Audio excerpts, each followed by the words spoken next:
نحمده ونصلي على رسوله الكريم اما بعد فاعوذ بالله من الشيطان الرجيم بسم الله الرحمن الرحيم رب اشرح لي صدري ويسر لي امري واحلل عقدة من لساني يفقهوا قولي۔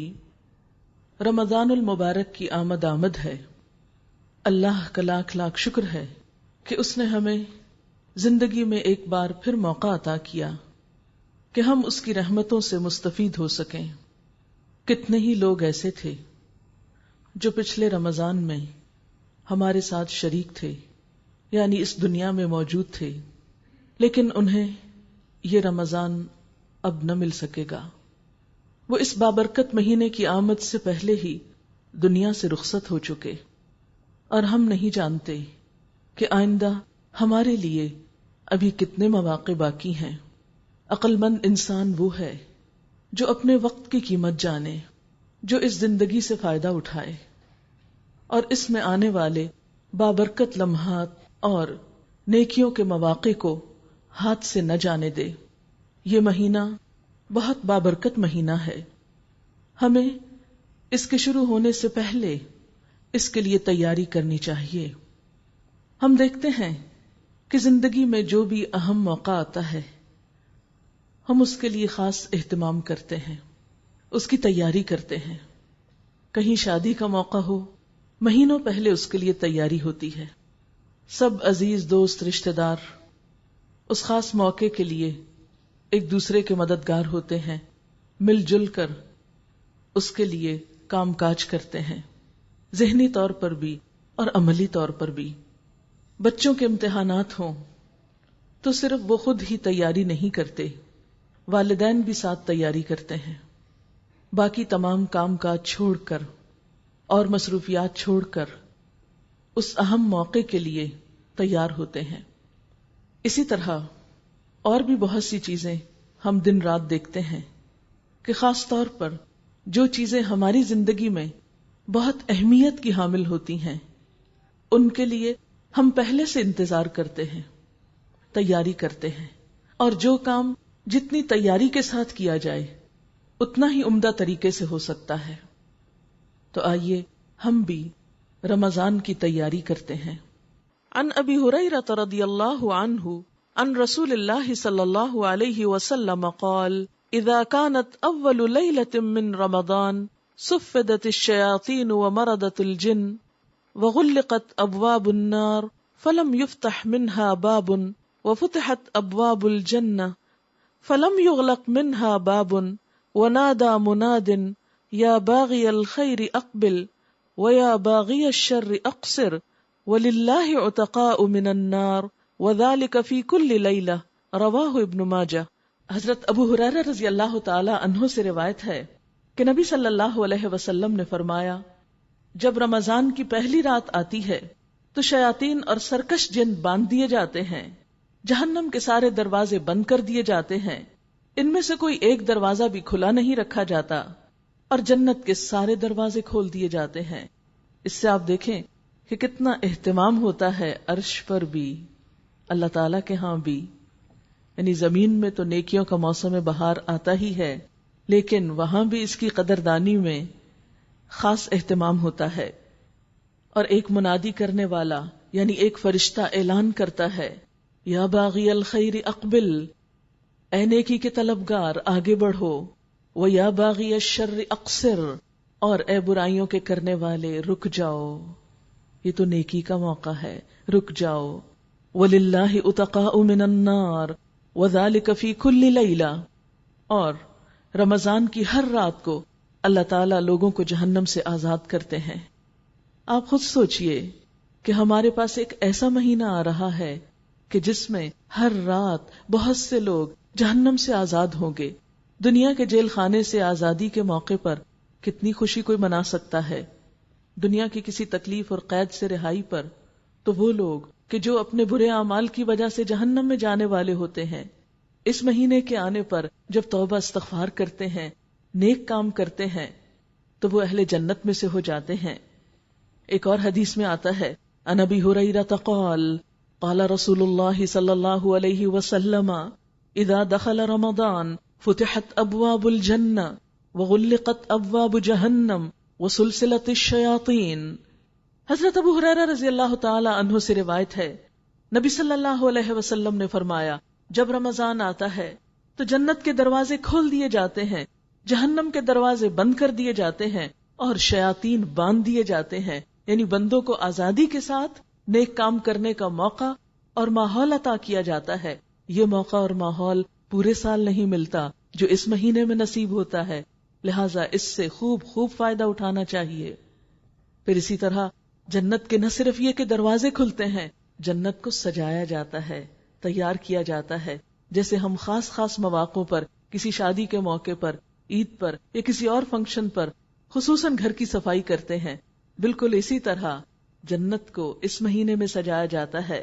اللہ تعالیٰ روزانہ جنت کو سنوارتے اور مزین فرماتے ہیں، پھر جنت سے خطاب کر کے فرماتے ہیں کہ میرے نیک بندے اس مہینے میں اپنے گناہوں کی معافی مانگ کر اور مجھے راضی کر کے تیرے پاس آئیں گے۔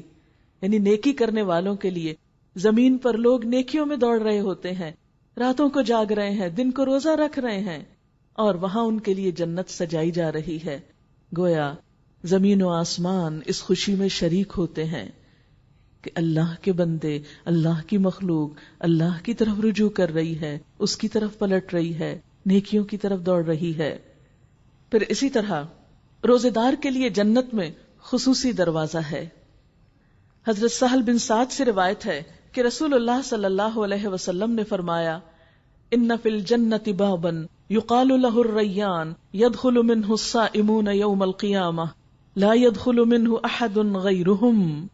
جنت میں ایک دروازہ ہے جس کا نام ریان ہے، جس سے قیامت کے دن روزہ دار ہی گزریں گے، ان کے علاوہ اس دروازے سے کوئی اور داخل نہ ہو سکے گا۔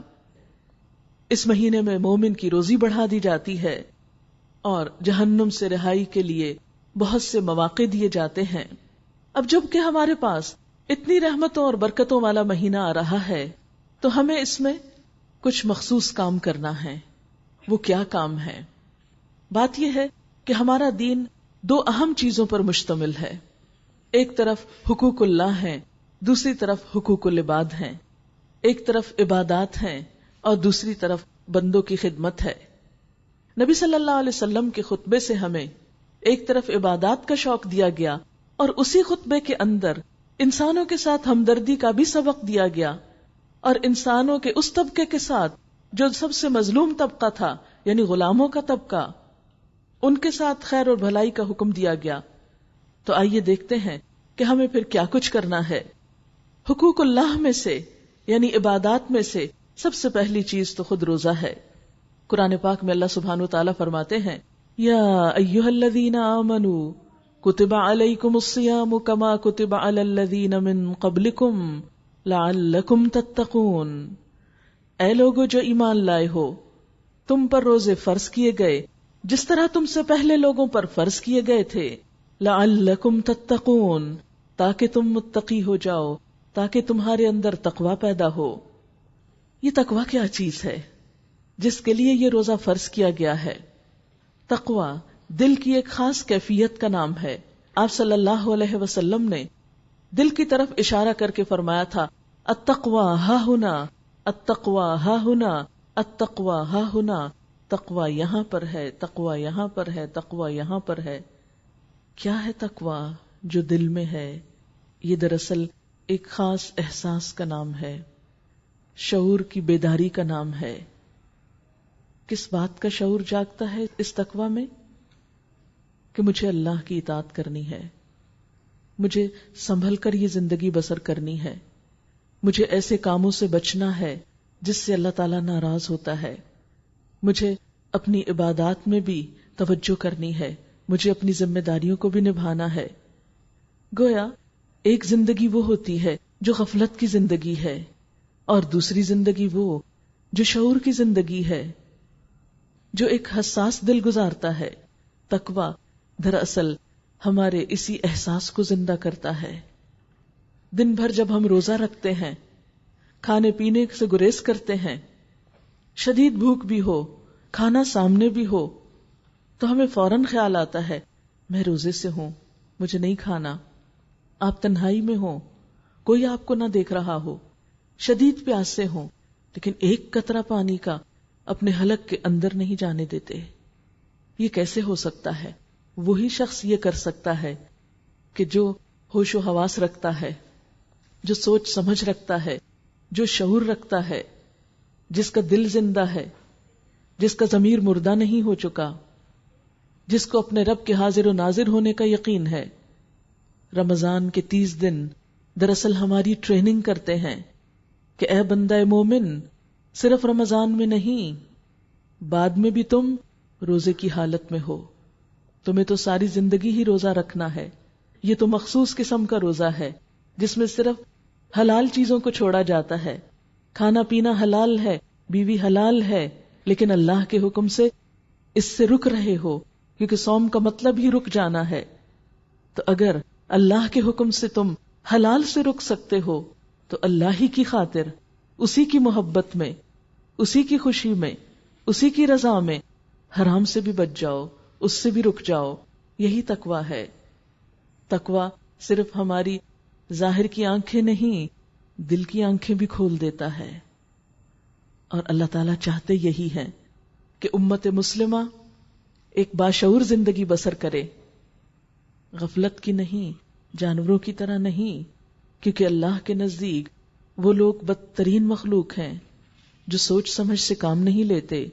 ان شر الدواب عند اللہ الصم البکم الذین لا یعقلون. بے شک اللہ کے نزدیک بدترین جانور یا جانوروں میں سے بھی بدترین شر الدواب کون ہے؟ الصم البکم، جو بہرے گنگے لوگ ہیں. الذین لا یعقلون، جو عقل سے کام نہیں لیتے، جو اپنے شعور سے کام نہیں لیتے. تو روزہ دراصل ہمارا شعور بیدار کرتا ہے، غفلت سے نکالتا ہے، تقویٰ پیدا کرتا ہے. روزے کی فرضیت نبی صلی اللہ علیہ وسلم کی احادیث سے بھی ہوتی ہے، اور ہم دیکھتے ہیں کہ آپ صلی اللہ علیہ وسلم نے اس روزے کو ہمارے لیے ڈھال قرار دیا. الصیام جنہ، روزہ ڈھال ہے. ڈھال، شیلڈ جسے آپ بولتے ہیں. پرانے زمانے میں جب جنگیں فیس ٹو فیس ہوتی تھی، آمنے سامنے ہوتی تھی، تو دشمن کے وار سے بچنے کے لیے شیلڈ استعمال کی جاتی تھی. بالکل اسی طرح گناہوں سے بچنے کے لیے، غلط کاموں سے بچنے کے لیے روزہ ایک شیلڈ کا کام دیتا ہے. جب انسان کے اندر تقویٰ پیدا ہو جاتا ہے تو کسی بھی غلطی کے وقت وہ فوراً سوچتا ہے کہ نہیں، یہ تو جہنم کا ایک شعلہ ہے، میں اس کی طرف نہیں بڑھ سکتا، مجھے اس سے بچنا ہے. اور یوں روزہ 30 دن تک ایک احساس بیدار کرتے کرتے بالآخر انسان کو ساری زندگی میں گناہوں سے بچنے کا ایک موقع دیتا ہے. آپ صلی اللہ علیہ وسلم نے فرمایا، الصیام جنۃ من النار کجنۃ احدکم من القتال. روزہ جہنم سے ڈھال ہے. یعنی جس طرح دنیا میں انسان کو برائیوں سے بچاتا ہے، اسی طرح آخرت میں دوزخ سے بچانے والا ہے. آپ نے فرمایا، جس طرح تمہاری لڑائی سے بچانے والی ڈھال ہوتی ہے، پھر اسی طرح روزہ جہنم سے دوری کا ذریعہ ہے. آپ صلی اللہ علیہ وسلم نے فرمایا، جو شخص اللہ تعالیٰ کے راستے میں ایک دن کا روزہ رکھتا ہے، اللہ تعالیٰ اس کا چہرہ اس ایک دن کے عوض جہنم سے 70 سال دور کر دے گا. روزہ مغفرت کا ذریعہ ہے.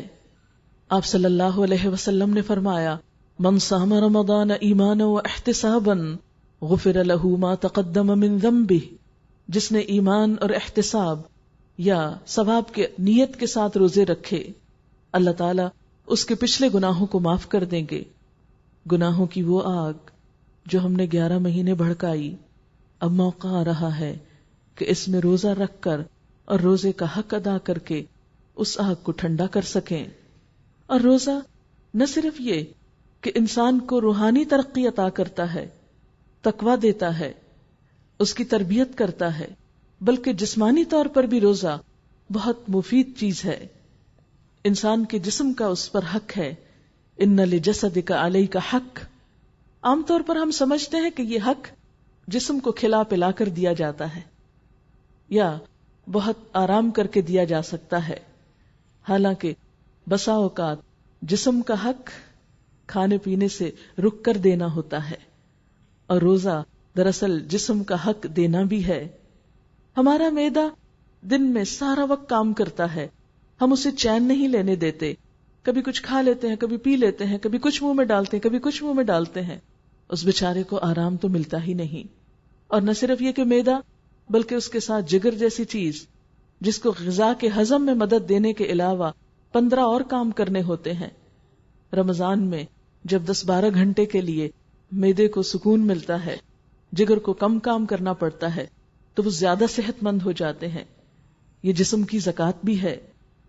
اسی طرح روزے کے دوران خون کی مقدار میں بھی کچھ کمی ہوتی ہے، اور اس سے دل بھی کچھ آرام اور چین پاتا ہے. بلڈ پریشر بھی کنٹرول ہوتا ہے اور پٹھوں پہ دباؤ بھی کم ہوتا ہے. افطار کے وقت تک خون میں موجود غذائیت کے تمام ذرات تحلیل ہو چکے ہوتے ہیں، یعنی انسان وہ سب کچھ استعمال کر چکا ہوتا ہے، اور اس سے پھر شریانوں پر یا وریدوں پر چربی نہیں چڑھتی اور انسان زیادہ صحت مند ہوتا ہے. شریانیں سکڑنے سے محفوظ رہتی ہیں. اس طرح روزہ دل کی بیماریوں سے بھی حفاظت کا ذریعہ ہے. اسی طرح روزے کی وجہ سے کچھ گروتھ ہارمونز جسم کے اندر پیدا ہوتے ہیں. ریسرچ سے یہ بات سامنے آئی ہے کہ جو لوگ زیادہ روزے رکھتے ہیں ان کی سکن دیر تک اچھی رہتی ہے، وہ جھریوں سے محفوظ رہتے ہیں. یعنی بہت سے لوگ یہ سمجھتے ہیں کہ کھا پی کر زیادہ صحت مند چہرہ نظر آتا ہے، لیکن معاملہ اس کے برعکس ہے. خواتین تو خاص طور پر اپنی سکن کے معاملے میں بہت کانشیس ہوتی ہیں.